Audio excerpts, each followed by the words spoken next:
Welcome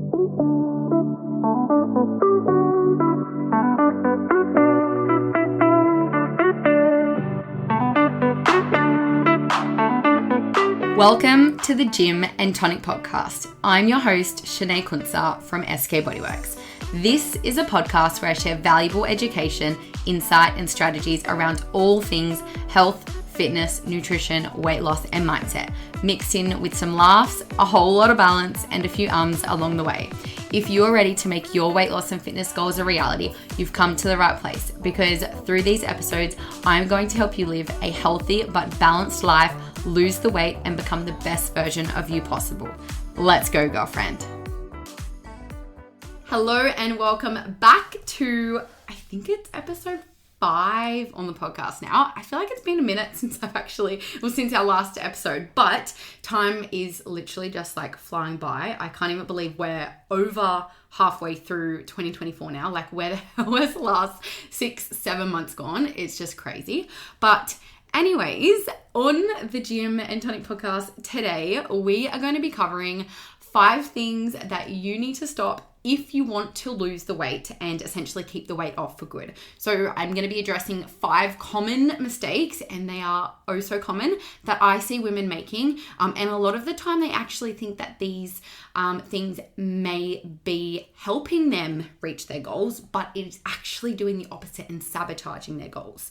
And, you know, I guess as a coach who has been in the industry for over 8 years now, I have literally seen it time and time again where, you know, women are wanting to lose weight, improve their overall health, get fit, but they're taking the wrong actions to get there, which is only leading them to failure, to disappointment, to defeat, to all of those emotions, and actually pushing themselves further away from their goals. And I get it. It can be so frustrating, especially because you feel like you're doing, you know, all the right things. You feel like you're, you know, working so hard, making all these changes, but you're not actually moving the needle forward and, you know, seeing the scales move or seeing results in your life. So it is really time to learn how you can lose weight and get fit. And in this episode, like I said, I really want to be able to educate you on these 5 common weight loss mistakes that I see so often. It is actually a Friday afternoon, and I didn't even actually plan on doing a podcast episode, but I was like, you know what? I really feel like getting on the podcast. So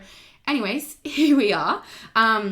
So let's dive right in. So number 1, and this is probably the biggest one that I see, is having an all or nothing mentality, or AKA all or nothing approach. And this approach is simply not sustainable. And, you know, I guess going all in or all out is usually going to get you the same result every time. And it's going to be back to square one. And, you know, I guess as well, going all in with like no room for error, and, you know, trying to do everything at 100%. And if it's not quite at 100%, it's, you know, it's not good enough. And then it's like you're going into what I like to call fuck it mode. And it's like, fuck it, you know, I've already ruined my progress. I'm back to square one.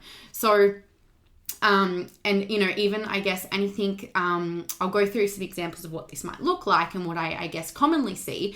But often the minute that women make, I guess, one maybe less than ideal choice, or, you know, life happens when they miss a workout or whatever it is, it causes them to go into this approach. And it really encourages what's known as a yo-yo cycle, which is essentially, I mean, you can imagine like a yo-yo, like I haven't used one of those in fucking years, but you can imagine a yo-yo, like going down, coming up, going down, coming up. It's like a vicious cycle of going around and around and not actually getting the progress or the results that you, I guess, desire to see. So an all or nothing approach could look so different to everyone. And, you know, again, everyone's journey is going to look different. But a lot of the time I see this play out in nutrition, where it's like they tell themselves that they're going to start, you know, eating really clean. They're going to go maybe on a diet or a meal plan, and, you know, they start that and they're like, whoa, yes, like doing so good. And maybe they have a few good days, or maybe they have a good day or a week or whatever that looks like. And then, you know, maybe good old Margaret brings some cookies into work, and, you know, they're sitting in front of you on the table, and it's like, okay, I'll just have one. And then it goes into what I like to call, again, like I said before, fuck it mode. And it's like, okay, I'm all out now. So it's like, I've already ruined my progress. So the rest of the day, it doesn't matter. Fuck it. And then they completely unravel all the work that they've been doing and go back to their old habits and back to square one and essentially where they were before. And again, it is a yo-yo cycle. It is so vicious. And a lot of the time, like the mistake that I see is people, trying to do everything at 100% and trying to be 100% consistent, whether that's with their, nutrition or whether that's with their workout routine or self-care or, whatever that might be. And the truth is aiming for 100% consistency is only setting you up for failure. Instead, you really need to create a sustainable approach and focus on what is going to be like 9 out of 10 realistic. What can you actually achieve? So let's think about it in terms of going to the gym, and an all or nothing mentality I see is, again, a lot of people with the gym, or maybe even if they're doing at home sessions or whatever that looks like for you. I see a lot of the time women, they go from 0 to 100 and they go all in. So maybe their exercise routine right now or previously looked like nothing at all. Maybe they've had months off exercise and they're telling themselves they're going to get back into the gym and they're going to start going 5 days a week. And, they go the first week, they're 5 days and they're like, yeah, this is so good. And then, they can't sustain it because it's simply not realistic. Like 5 days a week is a lot and it's a big commitment, right? And going from, again, 0 to 100 is only setting you up for failure. So instead of having an all or nothing mentality, focus on what is realistic for you, what is going to be sustainable, and start small rather than going all in. Because that approach is going to get you nothing every time and back to square one. So that is probably the biggest and the most common mistake that I see women taking on their weight loss journey or their health, fitness, nutrition journey. And for example, I'm working with a client at the moment. We're in roughly about week 9 together. It's a one-on-one nutrition coaching client, and she came to me with a very, very strong all or nothing mentality. And it was like what she likes to call on the weekends a blowout. She would, eat clean from Monday through Thursday, and then Friday and the weekend would come around and she would be like, fuck it, I'm getting takeaway. There was often a lot of takeaway, alcohol, and, then Monday would swing around and she would feel so guilty and she would be like, okay, I'm going back in, all in 100% with no room for error. And then the minute that something wouldn't go right, she's back out again. And now after 9 weeks of working together, I am so proud of this woman. She has done so much work on this and we have had some incredible shifts. She is like a new woman, and she literally, in her check-in form this week, it was like, how are you feeling? Like, I obviously do check into my clients and things like that. And she was like surprised, in control. Like she feels like the shifts that she has made in the last 9 weeks is insane. And she is also not only the shifts that she's made of obviously like outside the scale and, hitting new PBs in the gym. And, I'll be here all day if I'm talking about the wins that she's had because she's come so far. Not only has she had those wins, off the scales, she's also had wins on the scale as well. And she's actually the lowest that she's ever been before as well. So if you right now are struggling with an all or nothing mentality, I get that it's hard to change. I totally get that. But like I said, really start by focusing on, start small. Focus on what is realistic for you right now, like that you're 9 out of 10 confident that you can follow through with. Because I'm actually not going to go into that because it's going to be another one that I'll come back to. So yes, number 1, the biggest mistake is having that all or nothing mentality. So number 2, the second common mistake that I see, or not necessarily second, but another common mistake that I see, and something that's actually stopping you from hitting your weight loss goals, is under eating. So yes, you do need to be in a calorie deficit in order to lose weight. Yes, that is the science behind weight loss. And if you listen to the very, not the first, I think the second episode it is, I talk a little bit around the science behind a calorie deficit and, the equation to weight loss and all that sort of stuff. So if you haven't listened to that episode, go back and listen to it. But so when I work with my clients, I always ensure that obviously most of my clients are weight loss clients. They're not all, but majority of them are. And I always ensure my clients are in a reasonable or comfortable calorie deficit, not an extreme calorie deficit. Because, and obviously calorie deficit, like in terms of how many calories, is going to look different for absolutely everybody, depending on, your goals, what you're wanting to achieve, your activity levels, your lifestyle, etc., etc., etc. So the reason why I don't encourage an extreme calorie deficit is because it very similar links to the all or nothing mentality is it is too extreme, and it is not realistic either. And under eating can actually push you further away from your goals, because when you're under eating, you're likely probably feeling constantly hungry. You're probably tired because you're not getting enough energy in. Think of it like a car. Like if the car is not getting enough fuel in, it's not going to run very fast or very far. So same as us as humans, we need fuel to operate.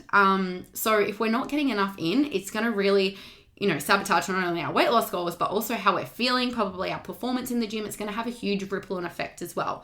And not even to mention, if someone is in an extreme calorie deficit for a very extended period of time, this is 100% going to make it so much harder for them to lose weight, because it really basically fucks up their metabolism and sabotages weight loss. And not even to mention, like, if you're in an extreme calorie deficit, even let's say if it's not for an extended period of time, but you're going on a diet and trying to lose weight and eating as little as possible, you are 100%, let's say 99% not going to be able to stick to it, because it is totally unrealistic. And just when you finish that diet or that, period of under eating or meal plan or whatever it is, when you finish that, 9 times out of 10, you're going to go back to old habits and gain the weight back on. So if you actually want to lose the weight and keep it off, you need to be in a reasonable or comfortable calorie deficit. This is the only approach that I take with my weight loss clients,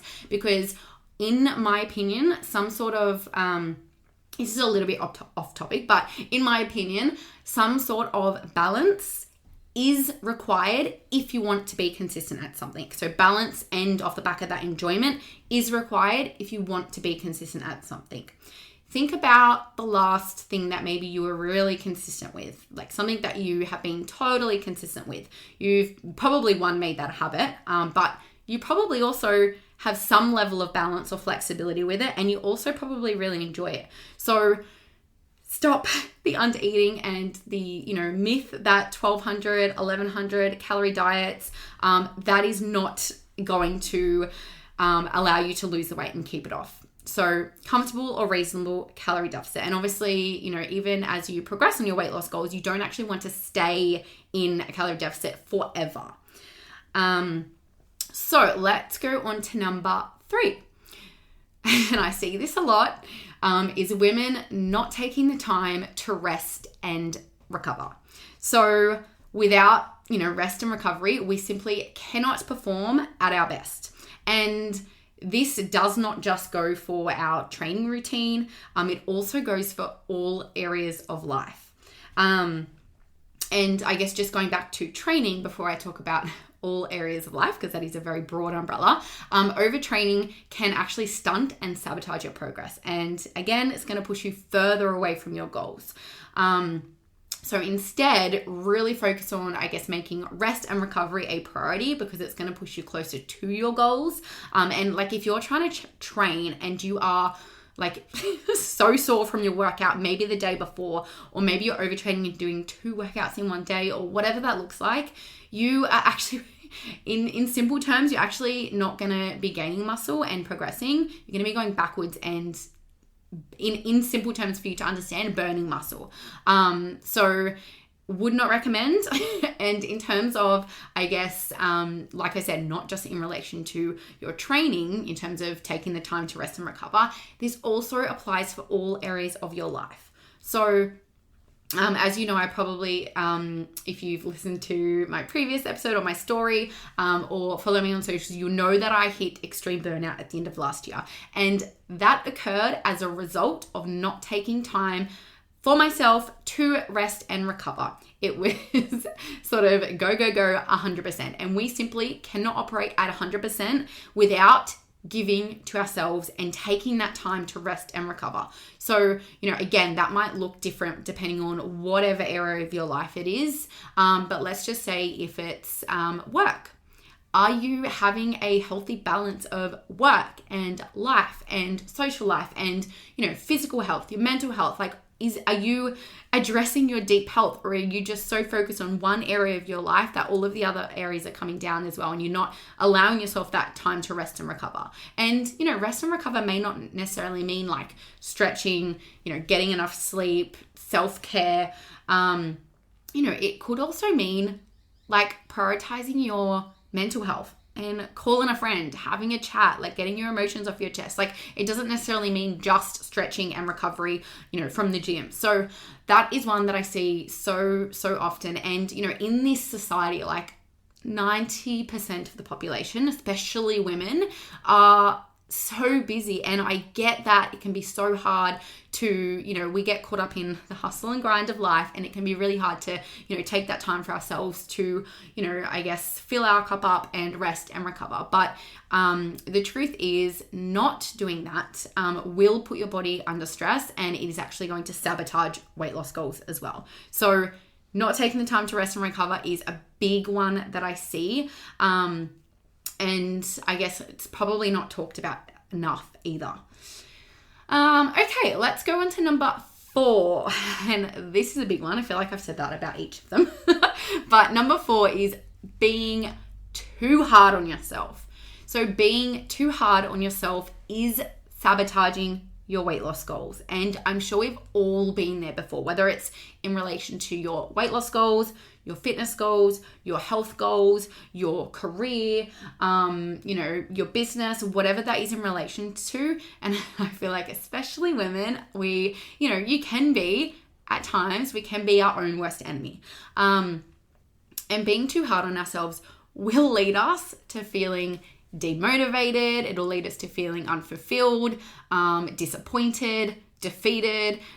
Literally, like, the list goes on and on and on.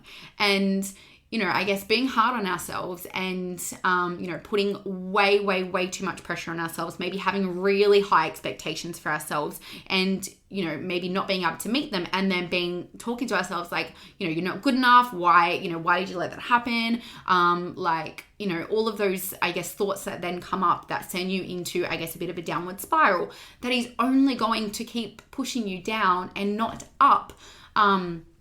Because our thoughts then create our emotions. And if we're, thinking like in a negative way about ourselves, it's only going to make us feel a negative way. And just like the saying goes, like, you are what you eat, you are also what you say you are. So if you believe that you are not good enough, like if you're being too hard on yourself and it's not up to your expectations, you have very high expectations on yourself, you feel like it's not good enough, you are going to believe that deep down to be true, and you are going to show up in life that you don't believe in yourself, and that you're not good enough. So instead of being so hard on yourself, instead of being your own worst enemy, instead of having those extremely ridiculous high expectations for yourself, be kind to yourself. Practice self-compassion. Practice, gratitude on your journey, and acknowledge the efforts and, the progress, like the effort that you're putting in and the progress that you're making, because that is going to allow you to feel so much more empowered. I know for me personally, I used to really struggle with this. I was so hard on myself, and like, as a lot of I guess determined, ambitious, hardworking women are, it makes you go from one thing onto the next, and you're never actually recognizing your progress. You're never celebrating your progress. You're never reflecting and actually acknowledging how fucking far you've come, and you just keep going on to the next thing, which leads to this constant chase for fulfillment. But if you never actually sit in it and realize how fucking far you've come, you will never feel fulfilled. And that's something that I've learned through my journey of life. There was something else I was going to say off the back of that, but I completely just freaking forgot what it was. I hate that. That's what I was going to say. It's Friday. Yes, something that I did to actually help change this and to help me actually reflect on my journey and be proud of myself and realize how far I've come. And in turn, this helped me feel so much more empowered, so much more positive. It helped me practice self-compassion. It helped me, practice gratitude and be really kind to myself and, be my own cheerleader, because before that, I was never reflecting. I would just be on to the next thing. So something that really helped me do this is I used to have it's something that I use in my journaling practice now, but I used to have something that sits on my desk, not something, it was a pen holder, like what you put your pens in. And I used to have a sticky note pad next to it and a pen. And whenever I would do something, whether it was in relation to work, to business, to life, to training, to friendships, to whatever it is, whenever I did something that I was proud of, I would write it down and I would scrunch up that sticky note and I would put it in the pen holder. And then at the end of every month, I would come back to that and I would unscrunch them and read them all. And it would make me realize, holy fuck, I actually have done something this month. Like, wow, like I'm proud of myself. Like I did that. So, and that really changed my perspective on everything in terms of, really being able to celebrate myself, celebrate my progress, realize that I actually was progressing. Because a lot of the time when we're too hard on ourselves, we don't realize that we are making progress, but we just don't see it. So something that you can do and to, I guess, help reverse this being so hard on yourself and, practice self-compassion and, focusing on the things that are working well to help you feel empowered, which is only going to motivate you on your journey and help you, progress closer to your goals rather than further away, this could be like a journaling practice. It could be something that you do once a day before you go to bed, reflecting on your day. It could be something that you do once a week. It could be a conversation that you have with a friend or a partner, whatever, however that's going to work, and what, again, is going to work for you, because what works for someone isn't going to work for someone else.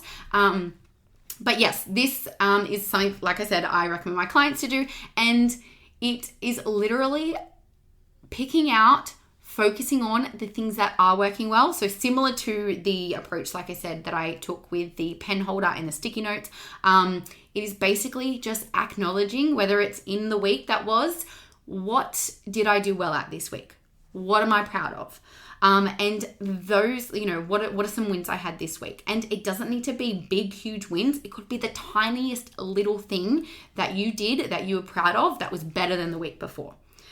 And the more that you can do this, the more that you are going to actually acknowledge the things that you are doing, because I feel like we are so trained to focus on the things that aren't working well, the things that we aren't doing good enough at, the things that, maybe haven't gone to plan, or whatever that is. And I know for me, like growing up, especially my dad, he was always like pointing out, like even like, for example, with soccer, I used to play semi-professional soccer and played from a very young age, but it would always be the things that I would do wrong, I would get pointed out on. It would never be the things that I did right that I would get, I guess awarded on, congratulated on, mentioned, or anything like that. So it's almost like, and I'm sure this is the case, not I'm sure, I know, because I've worked with a lot of women over the years, this trains us to believe that, not to believe that, but it trains us to focus on the things that aren't working, that weren't good enough, and to be so hard on ourselves and our worst enemy. So when you can actually sit down once a week, or again, whatever that was to look like for you, and actually acknowledge the wins that you had, the things that did work well, the more that you see that, the more that you're going to see that. And there is actually science behind that in terms of your mindset with a system which is called your RAS system, which stands for your reticular activated system, which I'm not going to go into detail with, but it's actually like the more you focus on something, the more that you're going to see that. It's almost like when I don't know if you've ever gone to like buy a new car, or not necessarily new, but like a secondhand car or something like that. And you think of a car that you really want to buy, maybe it's a dream car, whatever it is, and then you start seeing all of these cars on the road and you're like, holy shit, like I never noticed these cars before. It is the exact same thing that goes for you when you focus on the things that are working well, your wins, all of those things. The more you see that and focus on that, the more that you're going to see it. So yes, that is a huge, huge one, being too hard on yourself, that I see so many women doing, which only leads them to, like I said, to feeling demotivated, defeated, like a failure, unfulfilled, disappointment, all of the emotions above. So 5 and final is skipping meals. And a lot of the time I see this with women, in particular with breakfast. But the truth is, most of the time, skipping meals is actually going to lead to things like things like overindulging like later in the day, because your body likely is not getting enough fuel and enough nutrients that it needs, and it can cause things like cravings, like binge eating. It can affect our body's natural appetite awareness. It can then disrupt our sleep. It can cause low energy and so many more things. So instead of skipping meals, I would really encourage you to eat more regular, frequent meals. You're going to notice a huge difference in your energy levels, and it is actually going to be more supportive of your weight loss goals. A lot of the time I have women ask me a question around fasting, and the way that I like to answer this question is I'm not for fasting. I'm not against it. If it's something that my clients want to do, then amazing. We'll just see, how we can make that work for them in their lifestyle and what's going to be realistic. And again, what works for one person isn't going to work for someone else. So it's really about finding what does work for you. But yes, the approach that I take to this, and I guess educate my clients on, is that, whether you have 2 meals a day, let's just say that's lunch and dinner, or whether you have 7 meals a day, you have breakfast, meal between breakfast, lunch, afternoon tea, another afternoon tea, dinner and dessert. I don't know how many that was, but let's just say 7. Regardless if you're having 7 meals a day or 2 meals a day, but you're consuming the same amount of food or obviously calories, regardless, you are going, if you're in a calorie deficit, you're going to lose weight. And wouldn't you rather eat 7 meals, maybe not 7, like that's a lot, but let's just say 4 meals, right? Wouldn't you rather eat 4 meals than 2 meals and get the same results and have more consistent energy and reduce the risk of binge eating and cravings and overindulging later in the day? Because a lot of the time I see when women skip breakfast, they tend to overindulge, later in the day or even in the evening. So yes, instead of skipping meals, implement and have a regular eating schedule where you're having regular meals. And if you are used to skipping meals, even if it's like lunch, if you are often really busy at work and you don't have lunch until very later in the day, or you completely skip it because it's so busy and you're stressed, if that's your normal, don't try and go do a complete flip and 180 and flip that overnight, because that's taking all or nothing mentality. It's probably not going to be sustainable. If you've done that for maybe years on end, or it's been a very common occurrence for you, it's going to be very hard and it's going to feel very stretchy to make that 180 degree flip and be able to sustain that. So instead, start small. And if it is something that you're skipping lunch while you're at work, it could be, instead of having the expectation to get away from your desk and have an hour or half an hour or whatever to eat, or to take time out of your day to meal prep, or whatever that looks like, just start small and maybe eat at your desk to begin with, and then slowly build on that, and then try and get 5 minutes away from the computer, so you are eating your meal outside of the computer, not looking at a screen, and actually focusing on your food. Or same goes for like if it's breakfast. If breakfast is something that you normally skip, instead of trying to be like, okay, every single morning I'm going to have breakfast, just start small. And like that doesn't mean you have to cook yourself a 5-star breakfast every day. It could literally be as simple as something like, to start with, like a yogurt, and then adding some fruit in there, and then adding, maybe extra protein in there, or, whatever that looks like, a smoothie even, making sure it's got a balanced amount of macronutrients, especially protein. Protein is one that I see women missing at breakfast a lot of the time, which only causes them to not feel full, and they're hungry, a lot of the time sooner than lunchtime even hits, because protein is a macronutrient that too many women do not, meet their required intake, which causes them to protein is going to help you stay fuller for longer. So if you're not getting enough of it, and especially in breakfast, I see it a lot of the time, can even lead to overindulging later in the day. Like I said as well, with like cravings and binge eating and things like that as well. So instead of skipping meals, have regular meals in a way that works for you and your lifestyle. And again, if it's something that you do at the moment, really try and focus on making that slow, sustainable change, because you are going to set yourself up for success, as opposed to, trying to do a complete 180 flip and change it all 100% overnight, because you're not going to be able to sustain that. So these are the 5 weight loss mistakes that I see women making. And again, 5 things that you need to stop if you want to be able to lose weight and keep it off for good. And if you do want to learn how to lose weight through your exercise and through your nutrition, so that you can essentially build momentum, build new habits and consistency towards your weight loss and fitness goals, join my 1-week free weight loss challenge. We are kicking off on Monday, the 22nd of July. So this is just over a week from now.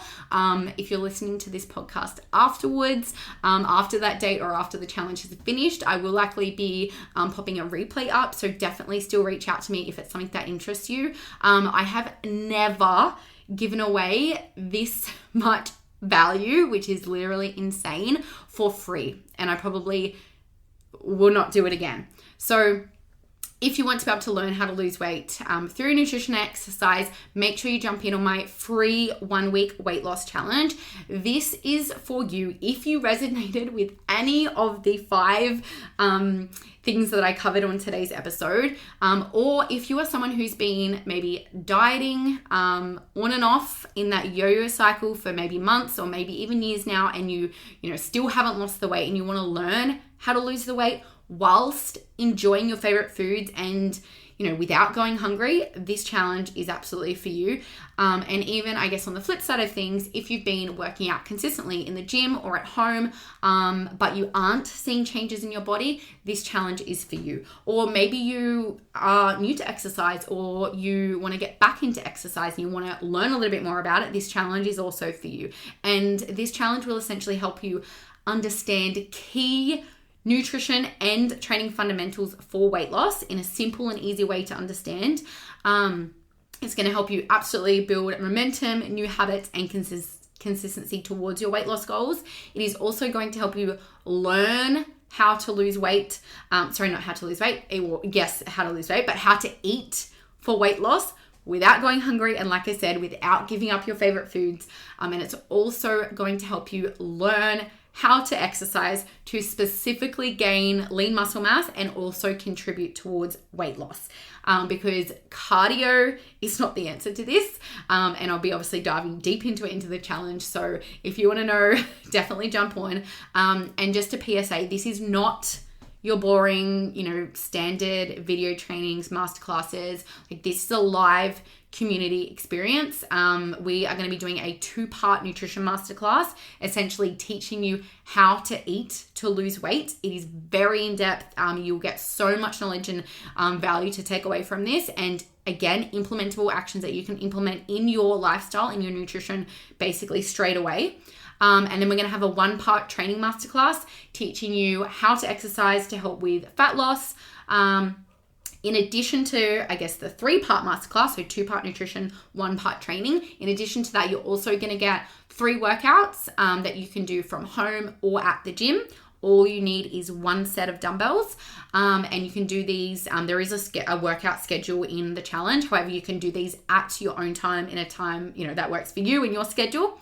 And then you also get community for a week to get you into momentum, to to get you into momentum and consistency. And obviously I will be there to keep you accountable every step of the way. And this challenge, just so you know, is not a challenge to see how much weight you can lose in a week. That is not what the challenge is.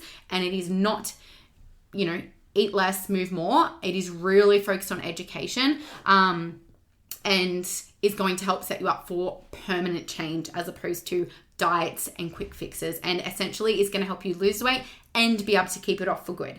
And if you aren't able to make the 3-part masterclass, so any of the masterclasses live, that is totally fine, because everyone enrolled gets lifetime access to the replays and workouts to obviously, catch up on or do at a time that works for you.